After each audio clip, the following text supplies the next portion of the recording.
Now, back to Hands-On Apologetics with Gary Michuta. If you'd like to join the conversation, call 888-526-2151. Here's Gary. And welcome back, everyone. Well, it's time for our guest. In fact, this guest I truly enjoy talking to because he always has these incredible insights that I just ponder for the rest of the week.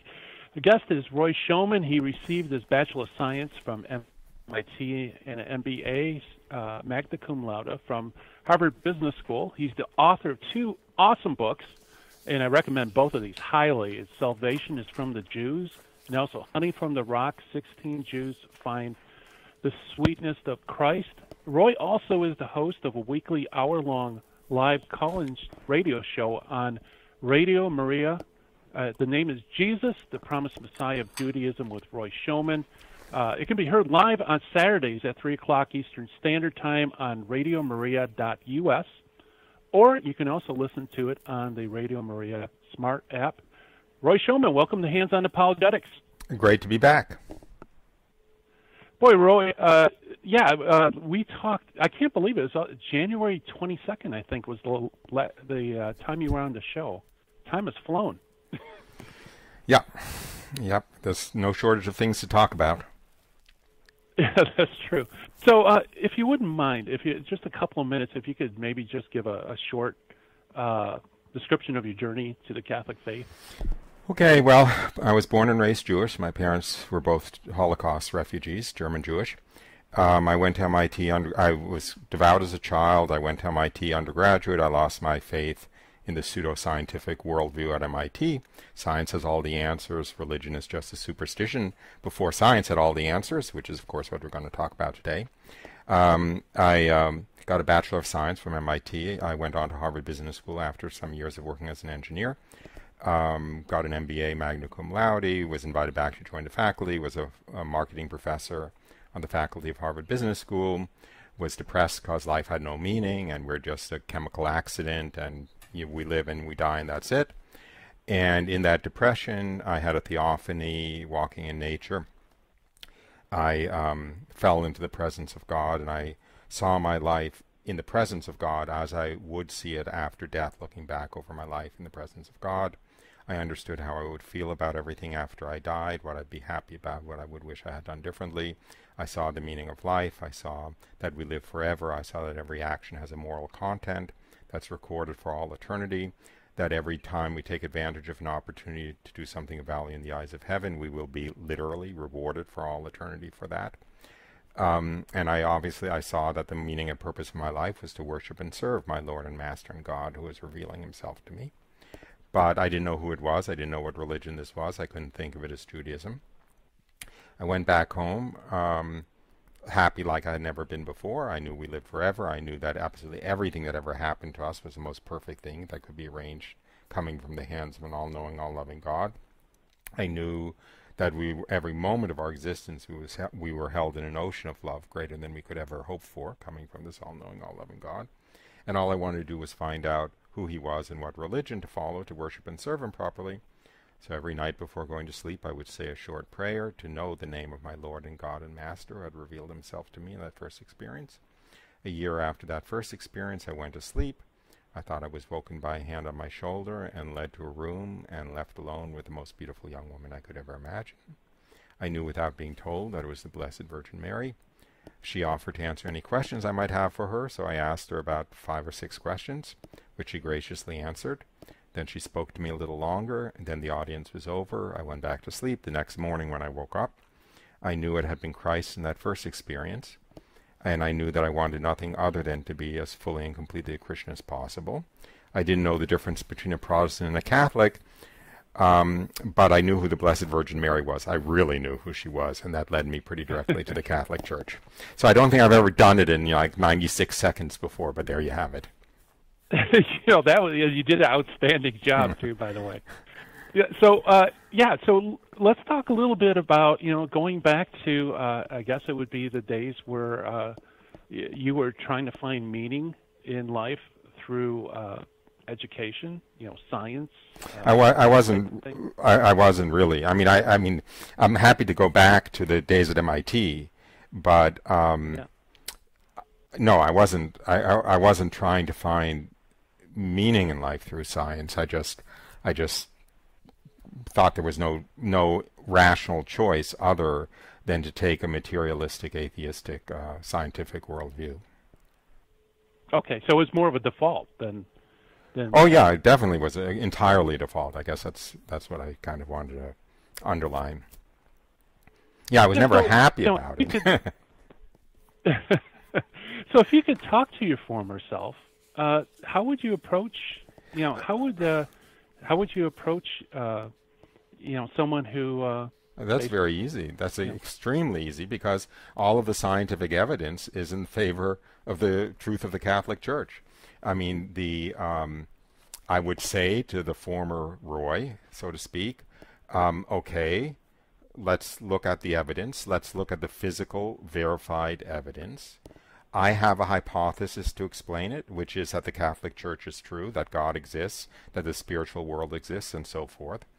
If you want to reject that hypothesis, you have my blessing, but come up with an alternative, which can also explain the data, that can also explain the evidence. And the former Roy would be unable to, because there is no other hypothesis that can explain the evidence, except to say, as Emile Zoli famously said, essentially, I don't care what the evidence is. I could be shown all the physical evidence in the world, but I would refuse to believe because I refuse to believe. Right. Yeah. Yeah. He's kind of epitomizes the old. In fact, just to give the background to that, he was at Lourdes in France, which of course is the famous site of Mary's apparition, and there's water, that there's many miraculous healings. And he actually witnessed a miraculous healing. And despite that, in his novel, he made it into a false healing, kind of psychosomatic cure. And someone said, why would you do that? And eventually that's his answer, is even if I saw all the people in Lourdes healed, it would not change me one bit. Exactly. Before he went there, he said, quote, only nervous cases are healed at Lourdes. If I saw a cut finger dipped into the water and come out whole, I would believe. And then when he was there, he saw a woman with an entirely eaten away face, just one open wound, so to speak, and she was dying of an advanced stage of lupus and pulmonary tuberculosis and leg ulceration. She went in a bath. She emerged completely cured, completely physically looking normal. The doctor at Lourdes turned to Zola and said, "Ah, Monsieur Zola, behold the case of your dreams." Zola's response was, "I don't want to look at her. To me, she is still ugly. Were I to see all the sick at Lourdes cured, I would not believe in a miracle." And when he went back home, when she challenged him, because he falsely wrote about her in his book and claimed that she wasn't healed, she went to see him to confront him, and he tried to bribe her to pension her and her husband off to live in an obscure little town in Belgium for the rest of their lives so that she could not be produced as evidence. I mean, this is not good faith. This is not acting in good faith. Right. In fact, didn't he kill her off in the novel? Yes, I think she died on the train home, actually, in the novel. That's right. Yeah. Yeah, you would think that doesn't seem like a very open scientific, approach to the data.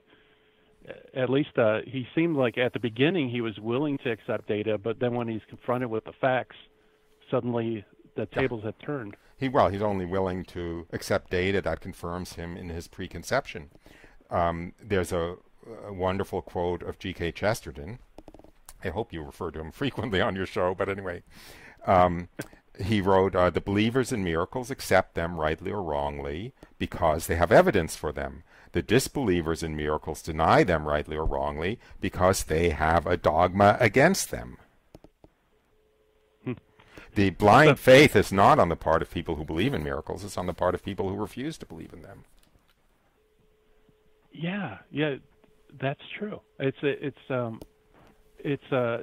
Belief in miracles is driven by the evidence, where denial of miracles seems to be driven by the belief that miracles can happen, and that drives the evidence. That's right. That drives the conclusion, and which is actually the only thing they can do.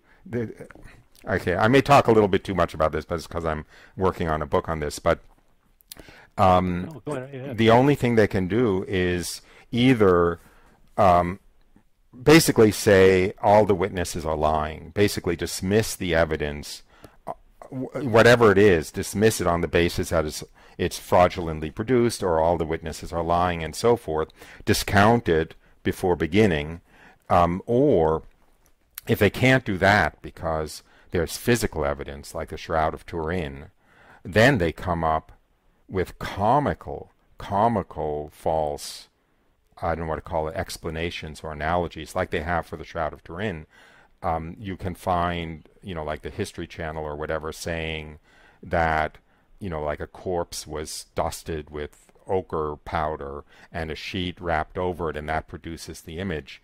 Well, you can do that, and the image doesn't bear any resemblance at all to the Shroud of Turin, but you have this transparent claim that then people can just say, oh, no, I saw a History Channel documentary. I know how that was. That's a forgery. They proved it. Yeah, right. And so it's almost like any evidence will suffice to overturn it. Even if it's weak or it doesn't even correspond to. Even if it doesn't hold water at all. Yeah. Yeah. That's interesting phenomenon. Now, in the former Roy, were you as dogmatic about your materialism as that, or do you think you'd be at least interested in the evidence? Oh, I wasn't. I wasn't dogmatic about it. This is perhaps a little bit embarrassing, but I was inconsistent, as are actually most people probably who, I don't want to say who don't have the faith, are inconsistent in their belief set. So I didn't believe in God. I thought that, we were a chemical accident, but I was still a little bit New Agey. And so I probably believed in ESP. I believed in maybe mind over matter in some way, that which actually falls into that category of really thin theories that, where you grasp at anything to avoid the natural conclusion. But I probably believed in, psychic phenomena and so forth. Okay. Yeah, well, it's not only non-believers, but believers are inconsistent too. We could affirm our faith in God and church, and then for some reason, when it gets to the parking lot, all bets are off. No, we that's act like that's non-believers. Cut us a little slack for fallen human nature, would you? All right. Well, I hear that the music's starting to come up. We're talking with Roy Shulman. We're talking about scientific apologetics, and it's a great program. You want to stay tuned. You're listening to Hands on Apologetics, and we'll be right back right after the break. And welcome back, everybody. We're talking with Roy Shulman. Roy is the author of 2 outstanding books. If you don't have them, run out and get them. It's Salvation is from the Jews and Honey from the Rock, 16 Jews Find Sweetness of Christ. Both of them are available through Ignatius Press. And also, Roy has a great radio show. You should check it out. It's a Saturday, 3 p.m. Eastern Standard Time on Radio Maria Network. It's Jesus, the Promised Messiah of Judaism. So just want to give a plug because lots of outstanding stuff. And we're talking to Roy about scientific apologetics. And Roy, earlier you mentioned if you could meet your former skeptical self, you would present evidence and challenge him to come up with an alternative explanation. Well, let's talk a little bit about that evidence. What would you present to him? I would. Okay, I could go down a list. The medical healings at Lourdes, which are attested to by, they need physical evidence of the condition before, physical evidence of the condition after. The healings have to be instantaneous. They have to be unreversed. They have to be permanent. There can't be any natural explanation, and so forth and so on. They have to be very heavily documented, and there are thousands that have passed those criteria. You have the miracle of the sun at Fatima, which was seen by at least 80,000, 100,000 people, including skeptics and atheists and communists who were intending to dismiss it. In other words, went there just to make fun of the ignorant peasants who thought something would happen. You have the Shroud of Turin, which is a favorite of mine because its provenance has been known fully since at least the 14th century, and yet even today it couldn't be forged with all of our technology today. Exorcisms are a favorite of mine because you have you not only have the behavior of the possessed person at exorcisms, the superhuman strength and so forth, the fact that they frequently speak in Hebrew or Aramaic or Latin, languages which the human being exorcised doesn't know. They have violent responses to hidden crucifixes in the room or hidden holy water or so forth. And they also have violent responses to things that the exorcist is just saying in his head, and yet they are fully aware and respond to it and so forth. You have the Eucharistic miracles, and you have the famous ones from the Middle Ages like Lanciano and so forth, but you also have ones from the 20th century. You have you have one that happened in Argentina, in Buenos Aires in 1996, and went through the full medical examination of the miraculous host. And you had one in 2008, I think it was in France, again, where it was subjected to, full contemporary scientific examination. So I guess I could stop there, but I could also go on. There's no shortage of physical evidence.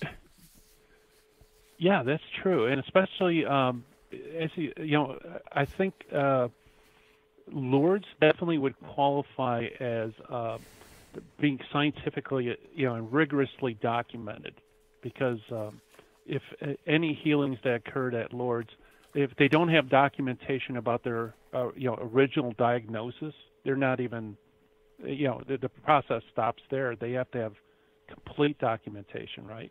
Yes, and it has to be. They have to have physical evidence. So basically, if there aren't X-rays, if there aren't lab test results and so forth, they're not even considered. Okay, so someone could say, yeah, but these are Christian doctors, and their faith probably colors their. But they aren't Christian doctors. The Medical Bureau of Lourdes is very careful to allow. I believe it's no more than 1/3 Catholic doctors and 1/3 atheist doctors have to be on the board. Oh wow! I didn't know that they actually had levels that I think quotas they have to be. I know they do. I know they do. I'm not 100% sure of what they are, but they want to insulate themselves from that accusation that these are polemicists trying to proselytize by pseudoscience or whatever. So they're careful about that. That's true. And then even with the medical examinations done, that is still not proclaimed a miracle, is it? It still has to go to the church for another examination. Actually, it's, in some sense, it's a two-stage process. The Medical Bureau of Lourdes, when they do all of the documentation before and after and the follow-up, I think it's 6 years or something, they will attest to the healing having no natural explanation and being miraculous. However, to be proclaimed by the church a miracle, there has to be a second process done by the bishop of the diocese where the person resides. And so the Medical Bureau of Lourdes has approved well over 1,000 miracles, but I think only about 70 or 80 have been canonically pronounced by the church because, frankly, that's an expensive process. And usually, when the person goes back home, the local bishop isn't interested in spending a couple of $100,000 to go through the whole attestation again just to get the church to confirm it. Yeah, that amazes me because a lot of people actually do receive miraculous healings at Lourdes, but they just don't bother, even going to the medical bureau. They just go home happy, So, and then so there's a kind of it's probably a much greater number that's out there, even before you enter the part where there's medical scrutiny and, looking at it for permanent results and so on. The actual numbers are probably much higher. They're undoubtedly much higher, but the fact that there are over 1,000 that went through the rigorous protocol of the medical bureau there is pretty impressive. Yeah. Now, with the miracle of the sun, now that's strictly not speaking scientific. Oh, yeah? But I'll take you on that. Okay. Yeah. Well, okay. How would you explain it as scientific? Any other circumstance, if you have 80,000 witnesses who all agree, that's considered pretty substantive evidence. Okay. I didn't say it was insubstantial. I just said I don't think it would be considered scientific. I actually think, basically, I actually think it is. We'd have to get into a definition of what constitutes scientific, but if you have, almost anything ends up to being eyewitness accounts, even if it's somebody who read an EKG or somebody who looked at an X-ray. It ends up being somebody swearing to what they saw. Okay, fair enough. And the thing, So go ahead. there's one thing that the miracle of Fatima, the miracle of the sun, is an interesting illustration of the phenomenon of fake explanation, right? Because you have this situation where at least 80,000 people saw it, and the communist government, because at the time it was a communist government in Lisbon, actually sent people out there just to prove that the miracle didn't happen, and they attested the fact that it did happen. So then you have the fact that, okay, believers and non-believers alike saw the same thing. Well, we need an explanation that denies the faith, so we'll say it was a mass hallucination. That's wonderful. Now they have a name for it. Now they have an alternative explanation. The problem is there's no such thing as a mass hallucination. But the fallacy is that once you have generated a name, somehow you've generated a phenomenon. You know better than I do what category of fallacy to call that. Yeah, right. Yeah. No, you're absolutely right. So it's just simply naming it doesn't explain it. You know? No, but people think it does. There's no. I'm sorry. People take it as an explanation. Then they just say, "Oh, the miracle of Fatima. Everyone knows that was a mass hallucination. End of story." Right. Yeah, and like you said, mass hallucinations. Where's the evidence for that? And you also have the problem of people who didn't believe seeing it, and attesting to it, and also people from miles away seeing it. You might be able to say there might have been a small group of enthusiasts that wanted to see something, but it just doesn't fit the data, right? Exactly. Yeah. Okay. We got maybe about a minute or about 2 minutes. The Shroud of Turin, you pinpointed the one fact that you would emphasize is the ability to replicate it. Is that really what it comes down to with the Shroud? Well, I think that's pretty compelling, first of all, because if the alternative explanation is it was fraudulently produced, one has to hypothesize how that could have happened, and there's no explanation. But there are also a number of physical characteristics of the Shroud, that even if somebody could have forged it, so to speak, they wouldn't have known enough to forge it, such as the behavior, the separation of blood, the red blood cells from the plasma, in the case of extreme trauma, which is reflected in the bloodstains on the Shroud. There's a blood-colored stain, and then around it there's a wider area of much closer to, water-colored stain. And it turns out that when somebody is severely tortured, that happens to the blood. And there are lots of things like that on the Shroud, that basically scientific details which were not known until very recently. There's also the fact. Also it differs from. Go ahead. Oh, go ahead. I'm sorry. No, go ahead, please. I was just going to say it differs from the traditional depiction of the crucifixion as well. You mean because the nail holes are on the wrists, for instance? Yeah. Right. Yeah. Although actually that's that's not as much of a problem with the traditional depictions as it might seem, because it turns out that a very good way to crucify somebody, so to speak, and have them not have their hands not rip off, is to insert the nail in the palm on one side so it comes out of the wrist on the other side. So even that kind of apparent contradiction with the normal iconography is not a deal breaker. But it's true, and the direction of the blood flows that show the angle where how the arms were held, and there are hundreds of details that are just inexplicable. Absolutely. Well, we're talking with Roy Shulman on scientific apologetics. Really great discussion. Stay tuned, everybody. We'll be right back right after the break. And welcome back, everybody. Hands-on Apologetics. We are talking with Roy Shulman about scientific apologetics and basically featuring miracles. Looking at miracles and showing that it's almost impossible to give alternative explanations. And we're just talking about the Shroud of Turin. And Roy, I think didn't you interview Barry Schwartz on your program? Yes, I was thinking of making a plug for it. It's up on my that interview is available on my website and also on my podcast. It's a 2-hour interview with Barry Schwartz, who was a Jewish scientific photographer who was the official photographer of the Shroud of Turin project. And he's still Jewish, but he makes no bones about the fact that the only possible explanation for the shroud is that it was miraculously produced following the crucifixion of Jesus Christ.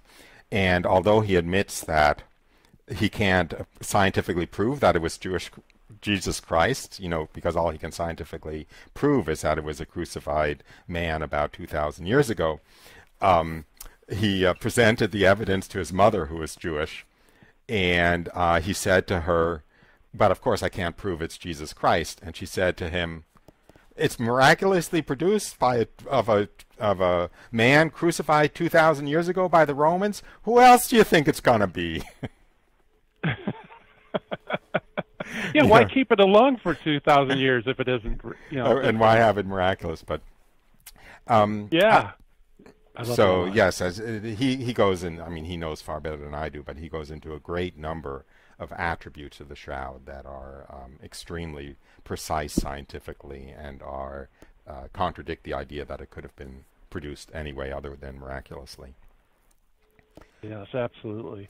I get? Okay, so go ahead. I just want to get to some philosophical issues. Because I'd like to talk for 4 hours, but I don't have 4 hours, and and it came up a little bit when you said, is the eyewitness testimony of 80,000 people evidence, scientific evidence or not? And I would argue that until very recently, it would always have been considered scientific evidence because the traditional definition of science was the systematic study of the structure and behavior of the world through observation and experiment, and that's observation.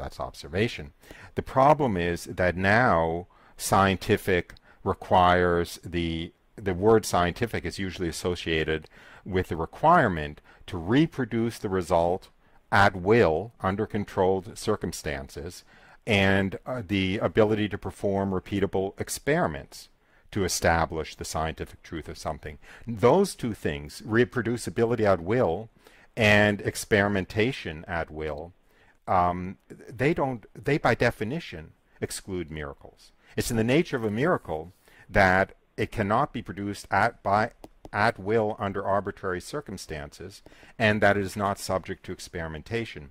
So we have a circularity here where the contemporary definition of what's scientific is produced by the fact that science is usually used in the context of the physical sciences, and therefore the term itself has kind of embedded these restrictions which exclude the miraculous.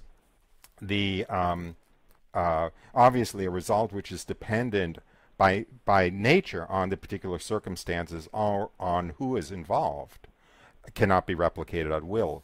And G.K. Chesterton, nobody is both astute and funny simultaneously in the way that G.K. Chesterton is. So may I read a couple of quotes of his that debunk that circular reasoning? Yeah, absolutely. So here's one. The question of whether miracles ever occur is a question of common sense and of ordinary historical imagination, not of any final physical experiment. One may surely here dismiss that quite brainless piece of pedantry which talks about the need for scientific conditions in connection with alleged spiritual phenomena. If we are asking whether a dead soul can communicate with a living one, it is ludicrous to insist that it should be under conditions under which no two living souls in their senses would communicate with each other.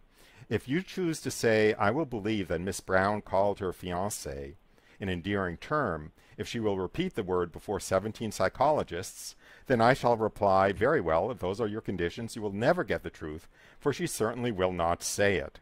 It is just as unscientific as it is unphilosophical to be surprised that in an unsympathetic atmosphere certain extraordinary sympathies do not arise.